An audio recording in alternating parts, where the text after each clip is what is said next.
पौराणिक मान्यताओं के अनुसार अमरनाथ की गुफा ही वह स्थान है जहां भगवान शिव ने पार्वती को अमर होने के गुप्त रहस्य बतलाए थे। उस दौरान उन दो ज्योतियों के अलावा कोई तीसरा प्राणी वहां नहीं था। न महादेव का नंदी और न ही उनका नाग, न सिर पे गंगा और न ही गणपति या फिर कार्तिकेय। नंदी को पहलगाम पर छोड़ा। गुप्त स्थान की तलाश में महादेव ने अपने वाहन नंदी को सबसे पहले छोड़ा। नंदी जिस जगह पर छूटा उसे ही पहलगाम कहा जाने लगा। अमरनाथ यात्रा यहीं से शुरू होती है। यहाँ से थोड़ा आगे चलने पर शिव जी ने अपनी जटाओं से चंद्रमा को अलग कर दिया। जिस जगह ऐसा किया वह चंदनवाड़ी कहलाती है। इसके बाद गंगा जी को पंचतरणी में और कंठाभूषण सर्पों को शेषनाग पर छोड़ दिया। इस प्रकार इस पड़ाव का नाम शेषनाग पड़ा।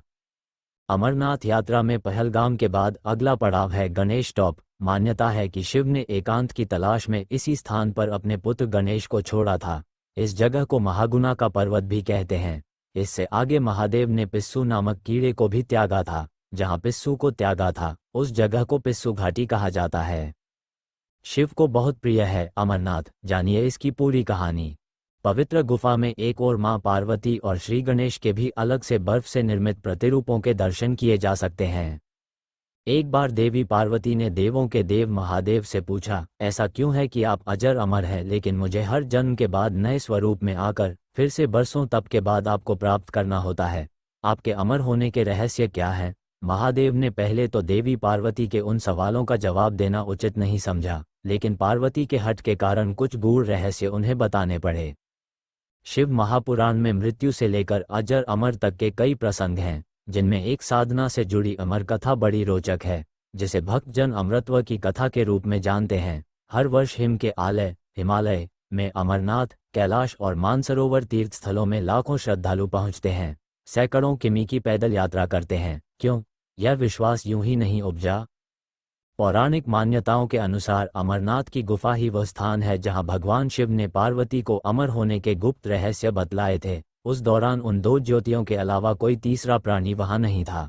न महादेव का नंदी और न ही उनका नाग, न सिर पे गंगा और न ही गणपति या फिर कार्तिकेय। नंदी को पहलगाम पर छोड़ा। गुप्त स्थान की तलाश में महादेव ने अपने वाहन नंदी को सबसे पहले छोड़ा। नंदी जिस जगह पर छूटा उसे ही पहलगाम कहा जाने लगा। अमरनाथ यात्रा यहीं से शुरू होती है। यहाँ से थोड़ा आगे चलने पर शिव जी ने अपनी जटाओं से चंद्रमा को अलग कर दिया। जिस जगह ऐसा किया वह चंदनवाड़ी कहलाती है। इसके बाद गंगा जी को पंचतरणी में और कंठाभूषण सर्पों को शेषनाग पर छोड़ दिया। इस प्रकार इस पड़ाव का नाम शेषनाग पड़ा। अगले पड़ाव पर गणेश छूटे। अमरनाथ यात्रा में पहलगाम के बाद अगला पड़ाव है गणेश टॉप। मान्यता है कि शिव ने एकांत की तलाश में इसी स्थान पर अपने पुत्र गणेश को छोड़ा था।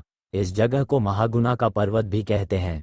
इससे आगे महादेव ने पिस्सू नामक कीड़े को भी त्यागा था। जहां पिस्सू को त्यागा था उस जगह को पिस्सू घाटी कहा जाता है। यहाँ से शुरू होती है शिव पार्वती की कथा। इस प्रकार महादेव ने अपने पीछे जीवनदायिनी पांचों तत्वों को स्वयं से अलग किया।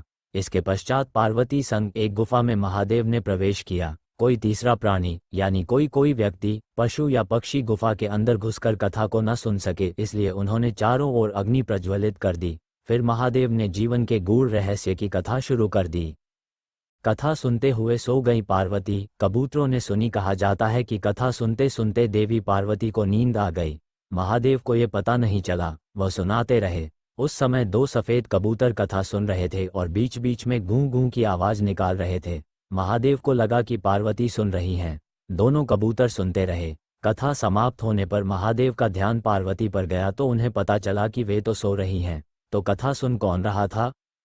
उनकी दृष्टि तब उन कबूतरों पर पड़ी तो महादेव को क्रोध आ गया। वहीं कबूतर का जोड़ा उनकी शरण में आ गया और बोला, भगवान, हमने आपसे अमर कथा सुनी है, यदि आप हमें मार देंगे तो ये कथा झूठी हो जाएगी। इस पर महादेव ने उन्हें वर दिया कि तुम सदैव इस स्थान पर शिव व पार्वती के प्रतीक की तरह निवास करोगे। अंततः कबूतर का ये जोड़ा अमर हो गया और यह गुफा अमर कथा की साक्षी हो गई। इस तरह इस स्थान का नाम अमरनाथ पड़ा। मान्यता है कि आज भी इन दो कबूतरों के दर्शन भक्तों को होते हैं। यहाँ हर वर्ष इन्हीं दिनों निर्मित होने वाला शिवलिंग किसी आश्चर्य से कम नहीं है।